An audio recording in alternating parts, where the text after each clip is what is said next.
Hello everyone, my name is Tirfalon, and welcome to another episode of Gaminglounge.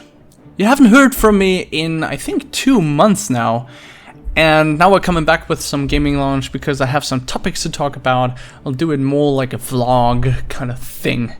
So, yeah, there are a couple things I want to tell you, things why I haven't been here over the last 2 months, and then things that are coming up that I'm working on, and something else. Because a friend came to me and said, well, your perfect game video on GW2 is interesting, but, well, you put so much into 5 minutes, it doesn't really cover up the whole Guild Wars 2 game.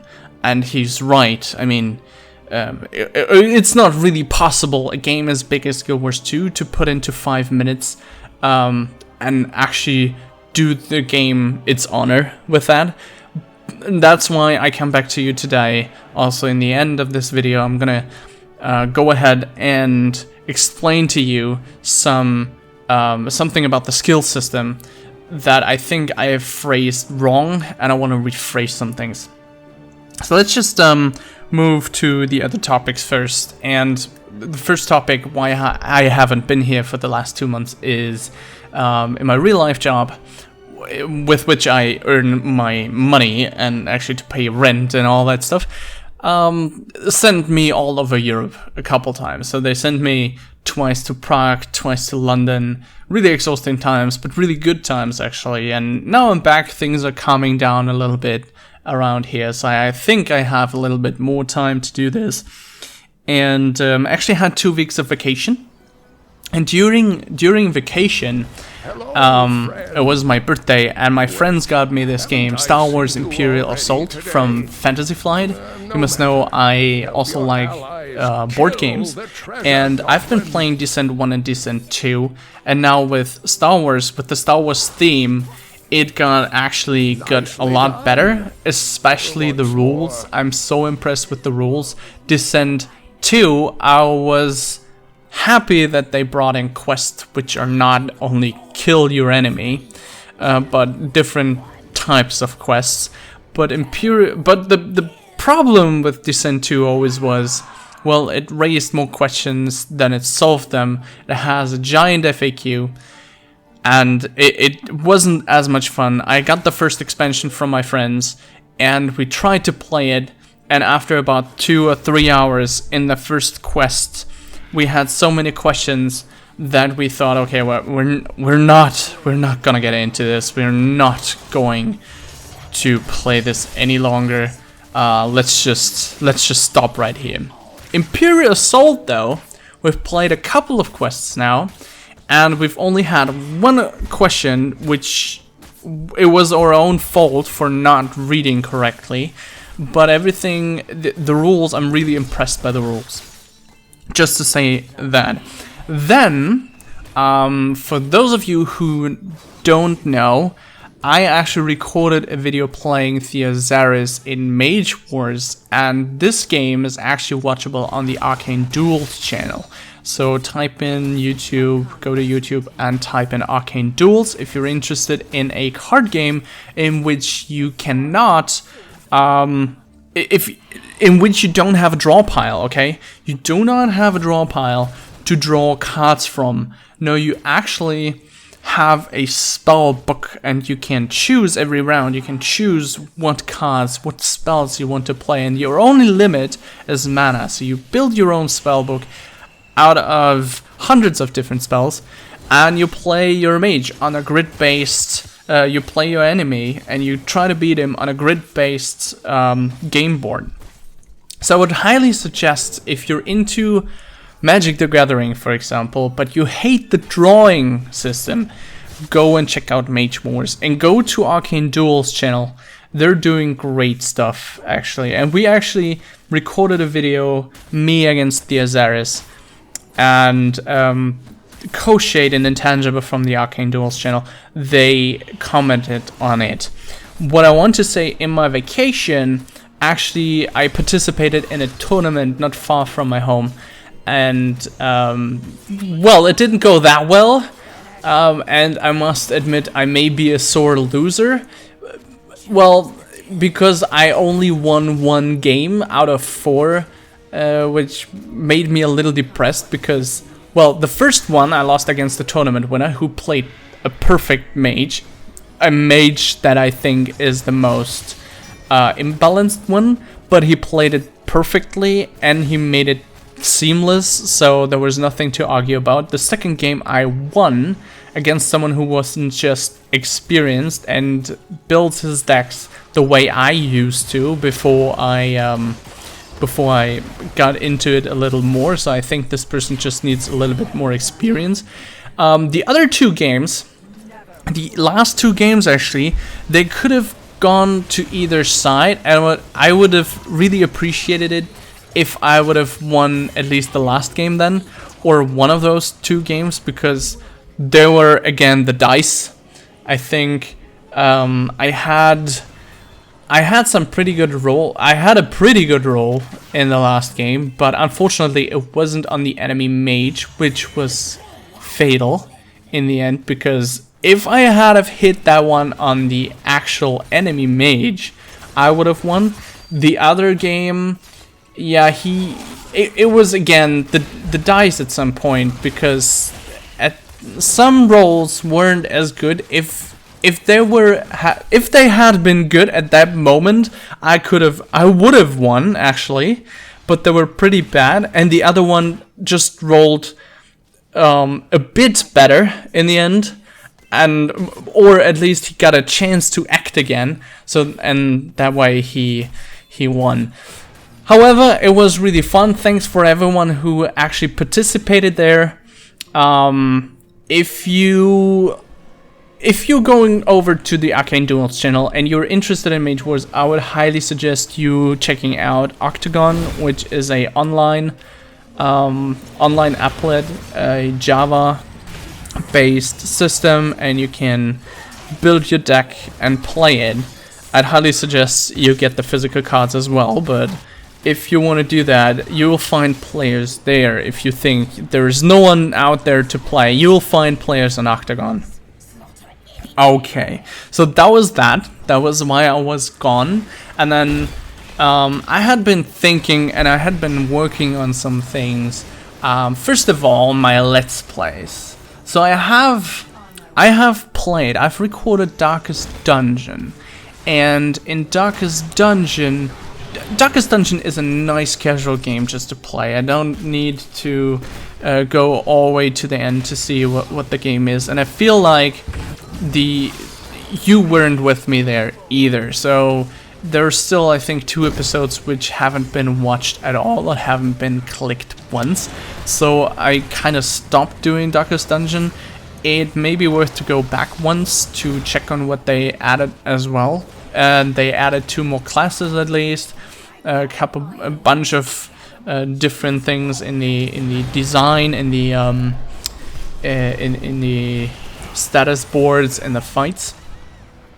Yeah, that's I think about it, what I saw at first glance. Then I also recorded the Wasteland 2 series, and well, I was thinking, I have a real problem with playing games alone. I'd rather play a game that I can play with other people, like League of Legends or Guild Wars 2, or maybe since yesterday, GTA 5 Online. I have a real problem playing things alone because I really want to share the experience, and this is what I want to do with these Let's Plays. And I also like great stories, but the best stories you can only experience when you're playing them alone. For example, in the old Republic, in Star Wars: The Old Republic, the game is based on the voiceovers, on the story and everything, but everyone makes you skip every cutscene, which is kind of frustrating if you're paying for a game. That's why I stopped paying for the game. If you're paying for a game and can't actually enjoy all the content, which is kind of a shame. Same thing in Guild Wars 2 when you go into a dungeon and people tell you to skip the cutscenes. I really like the cutscenes, and I really like to watch them at least once. If you go, it's really easy actually. Just watch the cutscene. Come on, it's just gonna take 30 seconds of your time. Can you please let me do that? Yeah. So the best stories you find in single player games. Wasteland 2 is supposed to have a great story. It's really intriguing. It's a lot you can find there. The characters are very interesting. I'd really like to continue, but I need some encouragement from my viewers that for my side, I share the experience and you share that you're interested in. That's all you need, okay? That's all you need. You just need to click the thumb towards the sky, okay? You just need to click the thumbs towards the sky. That's all. That's all. And I thought about it and thought, let's make a little game. And the game is called Kickstarter Let's Play. I'm gonna do this with Wasteland 2 and maybe something else that that I always wanted to play, which is Planescape Torment. It has for today hideous graphics, so it's gonna take some some strength for me to overcome this, and I really need your help in doing this. So what I'm gonna do is every one of my Let's Play videos is gonna need a thumbs up, or as many thumbs up as the episode's number. For example, episode 3 needs 3 likes, so I will put out episode 4. I haven't put out episode 4 of Wasteland 2 yet, because episode 3 doesn't have 3 likes yet. And if we're going up to episode 20, then this episode is gonna need 20 likes. It may take forever, it may not, but at least I see that you're continuously engaged in the video and encourage me to go on, which is really important for me because I really want to get into the story and I really want to see those stories up to the end. Okay, that's to the Let's Plays, so bear with me there. Gaminglounge. Yeah, there's some interesting development. I am planning to do a co-op Gaminglounge kind of thing, and I'm always open to hearing more about that. So we're gonna have next time, in some video in the future, I'm gonna have a guest who is working as a game developer, and that way so keep an eye out for that. I don't want to give away too much. We're gonna play some indie game. I'm gonna talk a little bit about indie games, so yeah, keep an eye out for that. I just want to give you a little tease here. And last but not least, I had some performance issues. And for the videos that you're seeing out next, you'll think, oh dear, he has, it's amazing, his performance is great. Yeah, that's because I got a new gaming rig. Da, da, da, da. Yes, i7 4790 and a GeForce GTX 980 Ti. Yeah, that's gonna be so smooth. I'm playing GTA 5 now. Yeah, I'm a badass. That's it. Yeah, that's pretty much the update. And last but not least, yeah, the one thing that's left is the skill system. So we're gonna jump over to Guild Wars 2, and I'm gonna go back to what my friend said. Just as a reminder, he said, "You're putting so much in the video. What do you mean with the skill system that they're going back to basics?" And we're gonna answer this right here now. So we're gonna change to Guild Wars. And here we are back at Guild Wars 2 again. And remember what I said? I said in the other video that the skills, that ArenaNet has gone back to basics with those skills. And I will tell you what I mean, but what I actually meant was that skills, each and every single skill, is properly distinct from one another. Let's take a look at the Elementalist here, because I think it's a very basic class. As a magician, it has very basic abilities that you will find in every other game with a magician.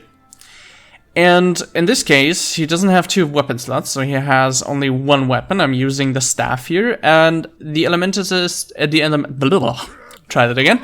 The Elementalist has 4 different abilities, 4 different elements to choose from. And each one gives you 5 different weapon skills, that's what they're called. And I think I'm gonna go a little bit backing off here because of the event there. So, because of those, that gives me 20 different abilities to choose from that I can use. But the first one, let's take a look at the first one. The first one is the Fireball in the element of fire. Why? Because it's an auto attack. In the end, you need to have, at the first skill, you'll have a slice with a dagger as a thief. You'll have a smash with a hammer with a guardian, and you'll have the classic Fireball as the Elementalist. Now, for all the other 4, they have to have other auto attack abilities, right? That just throw a projectile and do something, because I don't know what else to do as an auto attack, but the staff as a mage, right? So, let's take a closer look at the Fireball. The Fireball, actually, it's a projectile that explodes on impact, so it hits multiple foes. It does damage to a number of 3 targets, alright? So let's take a look at the Water Attunement. It's again a jet of water, so it's a projectile. It splashes, and it does damage to the enemy, but around the target, it heals the nearby allies. Okay? So it does something differently. It's a projectile again, it does damage, it does less damage definitely, and it heals. Now if I go on Air Attunement, it's a Chain Lightning. It's a projectile that jumps from one target to another. And those jumps are further apart, so you can actually... Well, you might say the Fireball does the same thing. Yeah, it does, but not entirely, because the Chain Lightning jumps further, so enemies can be further apart. And then you have Earth, where you just throw a rock, because just of the heck of it, because it's fun throwing rocks at people. And this rock actually causes weakness. So every single number 1 ability, every single auto attack ability is properly distinct from one another. And that goes for all the skills, alright? Every single skill. And let's just take a closer look at the fire, because I think fire is the most basic element for every mage. So here's the projectile, right? Does damage, and another, and another. And I haven't done anything, I just right clicked and that's it. He did it all by himself. So now I have 4 more skills than just that. I have the Lava Font, which is a pool. No casting time, it just damages periodically in that area. Then we have the Flame Burst, which only applies burning. Well, it does a titsy tiny amount of damage, but it applies burning, alright? None of the other skills do, except for the Burning Retreat, which is actually a utility skill, if you might call it that, because I jump backwards if I am being chased, if I still want to face my opponent, if I want to create a firewall because it has a combo field, and I don't want to go into combo fields because that will open up an entire new world for you, if you're new to Guild Wars, that is. For the 2 people out there who don't know about combo fields and don't know about Guild Wars, yes, combo fields are awesome. And we have the Meteor Shower, which actually has a casting time, a pretty long one, but also reaches a great area with random dropped projectiles that do tons amount of damage. And yes, I said tons of damage.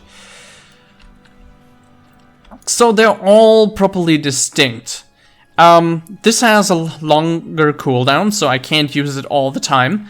I can't use that all the time, so I will be using that. I can't use that all the time because every 3/4 of a second, this is on cooldown. This is 4-second cooldown. This is very situational, so I don't use it as much, but I use it. But every skill does something different. So what I'm saying is, as opposed to some other games, let me just call out to one, which is actually a cool game, but the combat system is really disappointing, which is Secret World. In Secret World, for example, just could be any game, but just Secret World comes to my mind, is that really disappointed me was you might have 2 skills that channel, for example, combo points, and then you have 2 other skills that utilize those combo points to do more damage. So one of those utilization skills hits the target 5 times for, let's say, 100 damage. The other point utilizing skill hits the target 1 time for 100 damage. And the only reason not to use one skill over the other is because one of them will be on cooldown. But you will have both skills. So why do I have 2 skills? Why not just make it 1 and the cooldown as low as that I can use it anyway? It just doesn't make a lot of sense to have tons of skills just because having tons of skills.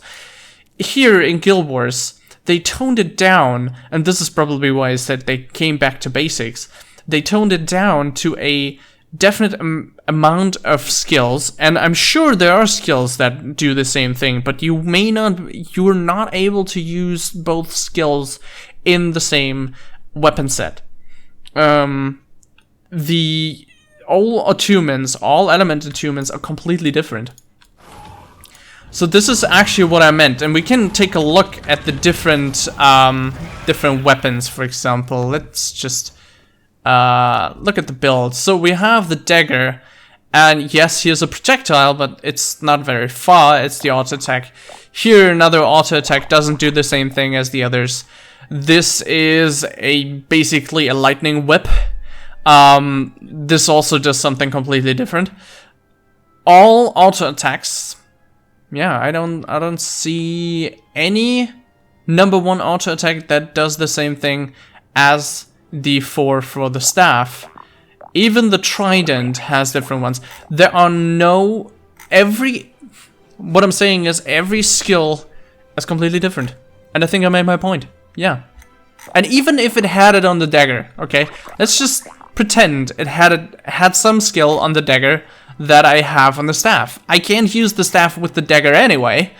So I can use the dagger with the dagger offhand, I can use the dagger with a focus offhand, and soon as a Tempest I can, with the Tempest, or better with the Heart of Thorns expansion, I can use the dagger together with a Warhorn, which is gonna be awesome because I've been using the staff because of performance problems mostly. It's just easy to drop the meteor shower in a big pile of people in World vs. World, for example. Now I have a new computer, so that's fine. That's solved. So I'm actually looking forward to playing with a Warhorn and a dagger and just, as the Tempest, the word already says, just storm over the battlefield, buff my allies, and pick the weak target out, take him out, and just go through my allies again and buff them. It's gonna be so awesome. So yeah, that's actually what I meant. And that was my gaming lounge, actually, and I'm just gonna continue running around, playing a little bit. If you are interested in live streams, just leave a comment below. If you're interested in more gaming lounges, and as I said, keep an eye out. If you have any recommendations, put it in the comments, and keep an eye out for what I've mentioned earlier. I will be actually having someone here on the next gaming lounge, so we're gonna play an indie game, and it's gonna be awesome. Yeah, it is. So see you next time. All right, just gonna kill this raptor again.